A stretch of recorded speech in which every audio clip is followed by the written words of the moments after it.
সবচেয়ে বেশি ফালাফালি করে যেটা মিঠুন, এটার টেস্টের গড় হচ্ছে 18 আর টি-20-র গড় হচ্ছে গিয়ে 10। এই বিশাল মানে পৃথিবীর সবচেয়ে বিশ্বমানের এক অলরাউন্ডার প্লেয়ার তিনি ব্যাপক উত্তেজনা দেখিয়েছেন।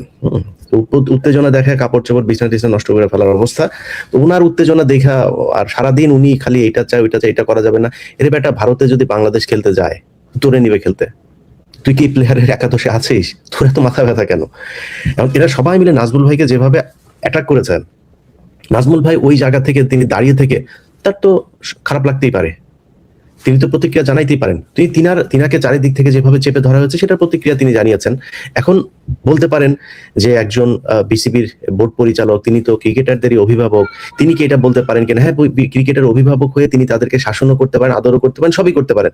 কিন্তু যেই কথাটা মানে বিসিবির পরিচালক, উনি আজকে আছেন, কালকে নাই, গতকাল ছিল না, আগামীকাল থাকবেন না, ওনার মুখ থেকে কেন বলতে হবে এটা? আপনি ক্রিকেটার, আপনার তো দেশের প্রতি বুকের মধ্যে হাত দিয়া তারপরে ওই যে রবীন্দ্রনাথের চুরি করা গানটা গান। তো এই আপনি যেভাবে ভাব দেখেন, আপনি বিশাল দেশপ্রেমিক। ইন্ডিয়া যখন মুস্তাফিজকে বের করলো, কয়জন ক্রিকেটার এটাকে নিয়ে ভারতের বিরুদ্ধে কথা বলেছেন? কয়জন ক্রিকেটার প্রতিবাদ, এই তামিম যিনি কিনা এত দেশপ্রেম দেখাইতে আসলেন, তিনি প্রতিবাদ করেছেন? ভারতের এটা করেন নাই। এখন ওনাদের মূল চাহিদাটা কি? চাহিদাটা হচ্ছে ওনারা খেলতে যাবেন। খেলতে গেলে কি হবে? খেলতে গেলে টাকা পয়সা পাবে, না খেললে তো ম্যাচের ফিটা পাবেন না। আর তামিম ইকবাল, তারপরে যে আজকে বাংলা এডিশনে একটা করা হয়েছে আপনার খালেদ মাহমুদ সুজন, তার যে 2,58,57 লাখ টাকার যেই চুরি করা, এটার প্রতিবেদনটা দেখানো হয়েছে, সেখানে বিসিবির নথি দেখানো হয়েছে।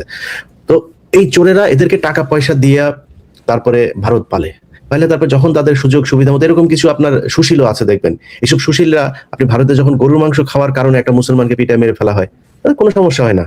কিন্তু ওনাদের সমস্যাটা কোথায়? সমস্যা দেখবেন বাংলাদেশে যদি নাকি কোনো আওয়ামী লীগ করে, কাউকে যদি নাকি কারোর উপর কোনো অত্যাচার হয়, তিনি যদি হিন্দু হয়ে থাকেন, তখন ওনারা সংখ্যালঘু নির্যাতনে চলে আসেন। অথচ এই সংখ্যালঘু পরিচয়ে গেল 15 বছর বাংলাদেশের আলেমদের উপরে, মুসলমানদের উপরে কি পরিমাণে নির্যাতন হয়েছে। এই গেল 54-55 বছরে কতজন হিন্দুকে আপনার গুম করা হয়েছে, কতজন হিন্দুকে খুন করা হয়েছে, আর মুসলমান কয়জনকে খুন করা হয়েছে বলেন? এরা এই চিত্রটাও ভারতের সামনে তুলে ধরে না। যেই ক্রিকেটাররা আজকে বিশাল দেশপ্রেম দেখাচ্ছেন, আপনারা কি জানেন আইসিসি সবশেষ বিসিবির সাথে যেই মিটিং করেছেন, সেই মিটিং এ আইসিসি বিসিবিকে কি বলেছেন? আমি প্লেয়ারদের কাছে এটা শুনেছি, অতএব সব প্লেয়ারই তো জানেন বিষয়টা কি হয়েছে।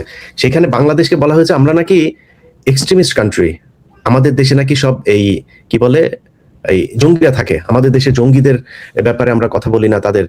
তো বিসিবি থেকে জবাব দেওয়া হয়েছে যে বাংলাদেশের জঙ্গিরা যদি থেকে থাকে, জঙ্গিদের কারণে তো ভারতের ক্রিকেটারদের আসতে কখনো কোনো সমস্যা হয় নাই, বা তারা যদি কিছু বলেও থাকে বিসিবি তো কোনোদিন তাদের কথা শুনে নাই। কিন্তু এই বিসিসিআই কি করেছে? বিসিসিআই তাদের দেশের এই শিব কি বলে ওদের, আর হইল গিয়া এই যে মোদির দল বিজেপি, শিবসেনা বিজেপি, এদের কথায় তারা প্লেয়ারকে বের করে দিয়েছেন। আপনারা তো শুনেছেন, আপনারা রাষ্ট্রীয়ভাবে জঙ্গি রাষ্ট্র, রাষ্ট্রীয়ভাবে আপনারা জঙ্গিদেরকে লালন পালন করেন। আজ পর্যন্ত গরুর মাংস খাওয়ার কারণে যাদেরকে পিটিয়ে মারা হয়েছে তাদের বিচার হয়েছে কোনো? তারা এইভাবে অপমান করে এবং তুচ্ছ তাচ্ছিল্য করে কথা বলে তারা সব শেষ মিটিংটাও করেছেন। মানে ওরা হলো গিয়ে রাজা আর এই দেশের মানুষের প্রজা, এরকম একটা চাকর বাকরের মতো আচরণ করে। এগুলো প্লেয়াররা জানে না, এগুলো তামিম ইকবাল জানে নাই, এই মিঠুন জানে নাই, এগুলো অন্য প্লেয়াররা জানে নাই, তাদের গায়ে লাগে না, তারা প্রতিবাদ করেছে। মানে সবাই একটা থাকে, আইপিএল এ যদি ডাক না দেয়, আমরা যদি ইন্ডিয়ার বিরুদ্ধে কথা বলি, আর কিছু আছে নগদ টাকা পেয়ে তারপরে তাদের পক্ষ হয়ে কথা বলে। এটাই হচ্ছে মানে বাস্তবতা।